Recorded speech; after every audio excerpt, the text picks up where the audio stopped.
on Sunday nights. Kathy, can you stay with us a little bit, because there's a few more texts that I want to get to.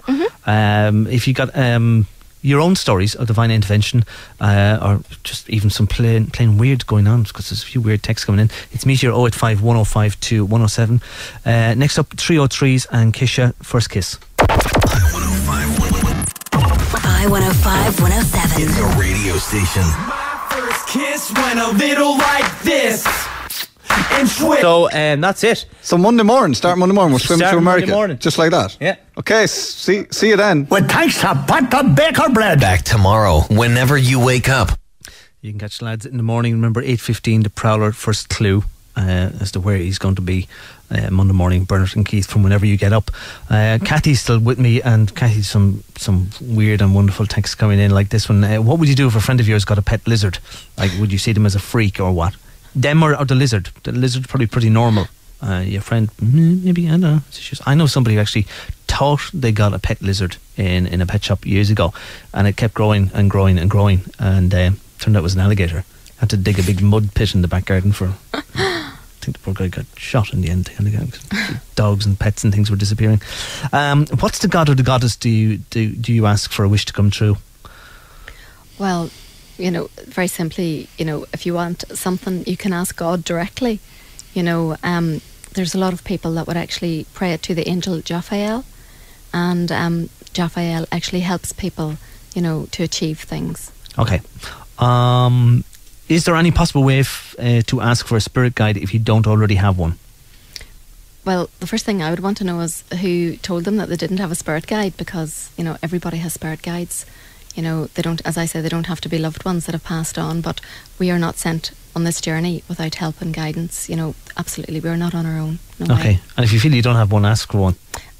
Basically the same thing. Go back in and go to a meditative place, or you go to a nice place where you feel safe, comfortable, a place that you like, and again call in a spirit guide and ask for a name. Are there angels of determination that could help you stay focused and keep your discipline? Again, I would say use Jophael for that. Okay. This one from Dean is a little bit out of place, but I saw it come in earlier, Dean. I was going to come back to it. I draw tattoos all the time. My parents encourage it, but they don't want me to get one done on myself. What's all that about? From Dean. It depends what age you are, Dean. The example I'd give, I'm probably not the best one to talk about this, because I don't have any tattoos, but my friend Martin Connolly, who's on the show on a regular basis, is covered in tattoos. He loves tattoos. He collects them. Got one there last month again, another new one. But my thing with tattoos is that the stuff that you're into now, you might not be into that kind of stuff in 5 to 10 years time, and you might be kind of looking at a picture or drawing on some part of your body and going, oh God, what was I thinking? I said to my son, who got one done last year, the year before, when he was a kid, when he was younger, he was kind of talking about tattoos, and I said, well, if you got a tattoo like when you were 5 or 7, what would it be? What were you into? And he goes, well, probably Super Mario and stuff like that. I said, yeah, when you look like a right gobshite going around with Super Mario on your chest and a tattoo, when you're absolutely sure, I would suggest you start off with a small one that's inoffensive, or kind of in a place that isn't, that everybody's, don't get one done on your forehead that you might kind of regret. I think that's what's going on there, Dean. Anyway, I want to go back to angels. Jem has texted in, hi Paul, what about people that go missing? Why can't angels guide them home or help their families find them? Well, when you talk about missing as in dead missing, well, I suppose missing, it could be dead, or could people sometimes just take off? Very often, if someone just takes off, obviously, within... They don't want to go back. Exactly.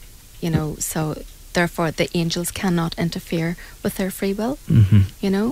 That's one thing. And if someone has died, depending on the circumstances, again, the angels can only do so much. We can't blame them for everything, and they're not responsible for things, that go wrong. They are there to help us to find our way in any direction that they can. It depends too on how we ask them. Okay. I'm just smiling looking at text on the screen behind you, Kathy. Would you see the owner of the lizard as a freak? And how do you get in touch with your angels? Is there a connection between lizards and angels, would you say? Some people would say yes. Okay. Yeah. A second. I'm just looking to the dream come in. I want to hold off on the dreams for a moment. We're talking to Kathy Fagan about angels, divine interventions. If you got a comment or to ask her a question, it's Meteor 085 105 2107. I-105 107. I-105 107. The radio station. iLife with Paul Gill. I had a dream, but it wasn't about an angel, but I think it was a sign from God. Am I just weird, or can that happen? I wish you told me what the dream was, so you could have an idea. Just tell me what it wasn't about. Yeah, but we do know that divinely, yes, we can be connected in our dream state with guidance and direction. There's absolutely no doubt about that. So I wouldn't worry, if you're getting guidance, and direction and it feels good, go with it. Mm-hmm. This is a dream, but I'm just going to do this quickly. It's from Jonathan, a regular texter. My mum told me she keeps waking up in her from her dreams, finding it hard to breathe. What is this, and what can do it? It isn't my dad. Okay. Sometimes when you feel like that and you come out of a dream like that, it means that you're under pressure, and it's under pressure in real life as well, being smothered, overwhelmed with stuff. So she's a lot of pressures on her. So do what you can, Jonathan, to ease those pressures. How did you get to know your spirit guide, Paul? I'm still kind of getting to know. I've got loads of spirits and stuff like that around. In fact, yeah, even like I referred to it earlier about going to sleep for a while. The things I'll have to choose my words carefully here. I was going to say like get in touch with, or the experiences I have when I'm asleep, they're really way out there. Yeah.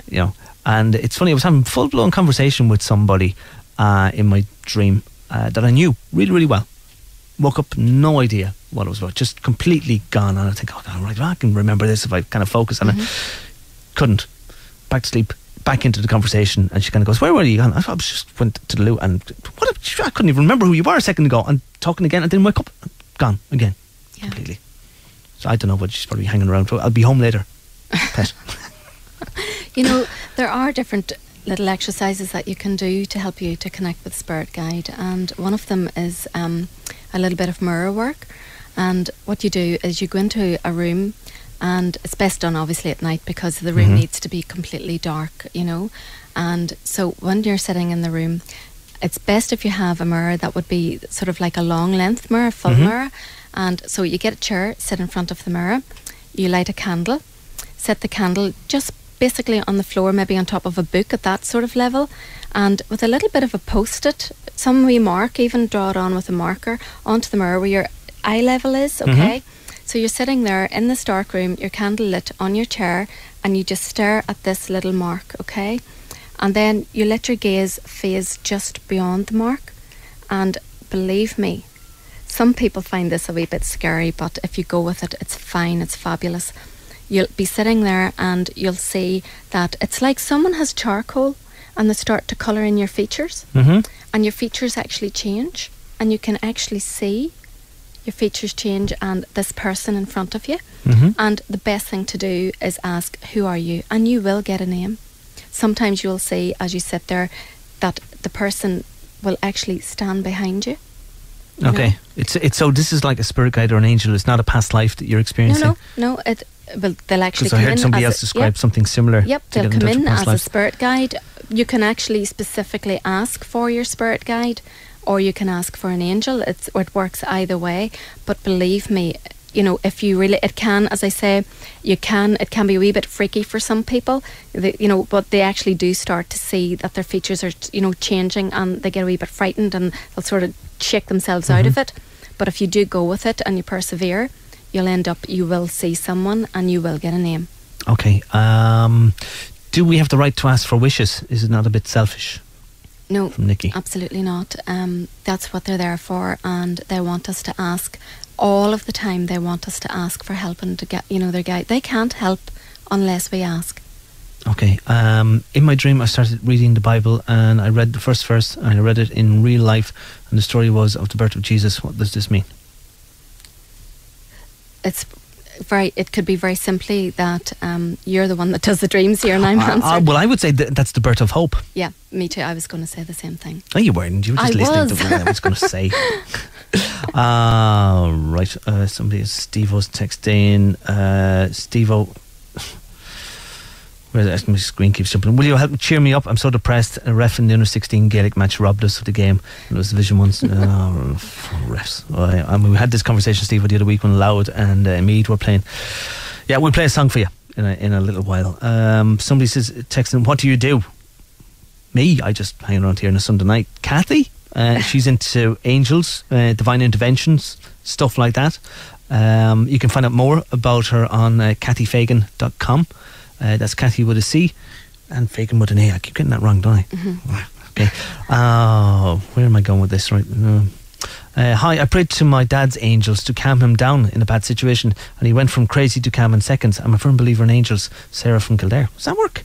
Yes, another little exercise that you would do is if you've got someone that's in front of you and they're very angry and, you know, or some sort of confrontation that you've got yourself into, that if you actually very quickly just imagine seeing that person, visualise them inside a pink bubble, and once you get them there and make sure that they're completely covered in this bubble, that the bubble goes over their head and, you know, around their feet, and just ask the angels, just say, angels, please take this person, you know, take them forward, you know, I send them to you with love and divine blessings, you know, please calm them down and take control of the situation.